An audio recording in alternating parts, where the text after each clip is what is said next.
Layla Jane is an 18-year-old detransitioner. She's a girl who was pushed into transition, all these horrible mutilations and chemical injections when she was a little kid.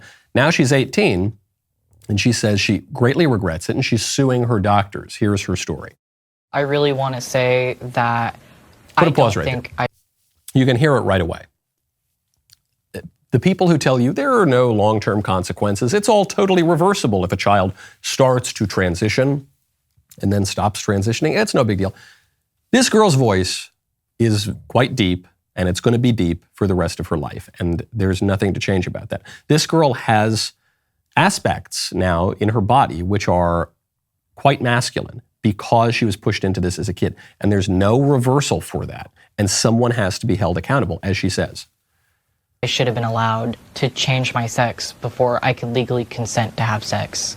Overall, I don't think I'm better off for the experience, and I think transition just completely added fuel to the fire that was my pre-existing conditions. Her pre-existing conditions. She's talking about psychological conditions. Conditions that I am not even allowed to mention on certain big tech platforms.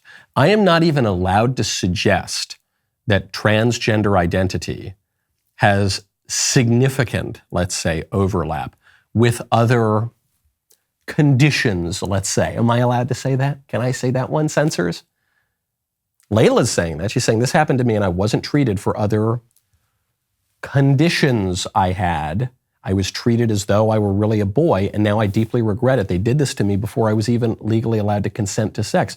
Her lawyer is our friend Harmeet Dillon. Here's what Harmeet says.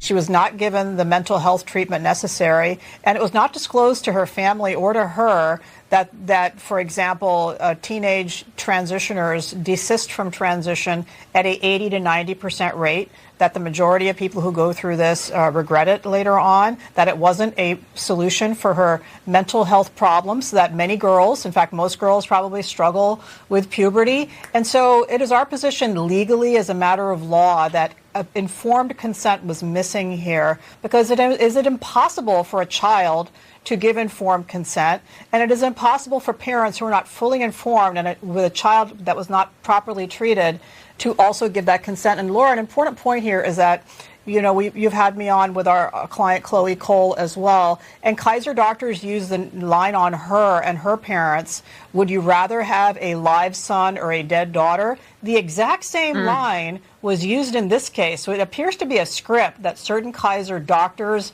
and psychiatrists are using on these victims. This kind of butchery is totally irresponsible at the levels of the parents, yes, at the levels of the school, yes, but at the level of the doctors, okay?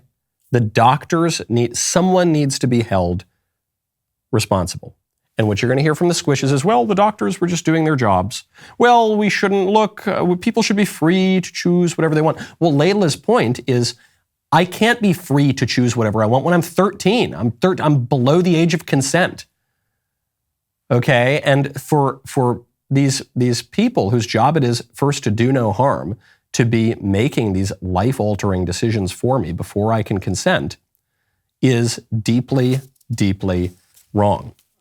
You know how it's wrong? You know how we know it's wrong? Because the federal government, which now pretends that transitioning at a very young age is wonderful and great, and we support transing the kids, even the Biden official who is in charge of that, Richard Levine, who now calls himself Rachel, admitted in a clip that's now cropped up that he is grateful that he did not transition until he was an adult. I have no regrets, because if I transitioned when I was young, and I wouldn't have my children. I can't imagine a life without my children. And so every experience led me to here. And so how could I regret that? He makes a great point. Had he transitioned, that is to say, been castrated when he was a little kid, he wouldn't have been able to have children.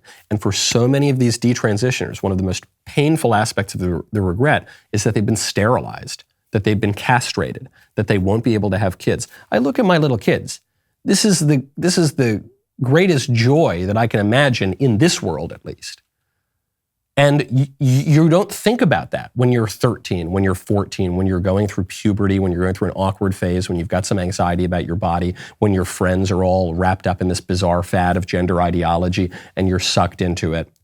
You don't think about those things, but even just a few years later, even at 18, you can begin to think of that and say, oh my goodness, what have I done? And the children should not be held responsible for what's been done. The parents should, the schools should, the government should, and the doctors should. And if we don't hold them responsible, if we don't insist upon consequences for bad behavior, you're going to get more of that bad behavior. And that's unjust, certainly to the victims. It's unjust even to the perpetrators. Meanwhile, what are the Democrats doing?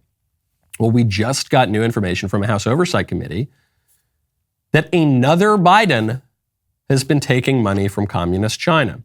According to House Oversight, quote, over the course of several years, members of the Biden family and their companies received over $1.3 million in payments from accounts related to their associate, Rob Walker. Most of this money came as a result of a wire from a Chinese energy company and went not only to Hunter and James Biden, James is Joe Biden's brother, but also to Hallie Biden. Hallie Biden, if I'm getting my Biden women straight, is Beau Biden's widow, and then the paramour of Hunter Biden after that, as well as an unknown Biden. Who's the unknown Biden? One can only speculate. The corruption is barely hidden. It's not even hidden. When Hunter Biden was on the take and he was being paid $50,000 a month or thereabouts by a Ukrainian state energy company, Burisma, that was pretty brazen corruption. Hunter Biden doesn't know anything about Ukraine. Hunter Biden doesn't know anything about the energy industry. Hunter Biden wasn't providing any services to Burisma other than giving access to the vice president of the United States, who's now the president of the United States, who was Obama's point person on Ukraine. I sometimes say Biden because it seems to be the same cabal of people. That was brazen, transparent corruption. Now, we find out the Bidens have been on the take from communist China. They haven't even really been masking it and washing the money through different people. The wire came from a Chinese energy company. So the wire came with direct fingerprints of the Chinese Communist Party on it. Are any of the Bidens looking at any consequences for this? No. If the Bidens had used their own money to pay some alleged hush payment to a porn star, then they'd have the book thrown at them. But if they're taking corrupt money from communist China to sell American influence overseas, not really disclose this money, it's just coming out now, oh, that's totally fine. Barely hidden. 2 tracks of justice. And it's the squish conservatives who are the ones saying, well, we can't violate our norms. Maybe we should just let them arrest the leader of the opposition just this week because we don't like, he's very mean and sends mean tweets. Back when he was allowed to have a Twitter account, he does. And so let's just move on. Can we just move on, please? To preserve the norms in our sacred democracy? Yeah, I don't think so. I don't think we can do that. The rest of the show continues now. You don't want to miss it. Become a member. Use code Knowles, KNWLES, at checkout for 2 months free on all annual plans. We will see you over at the Membrum Segmentum.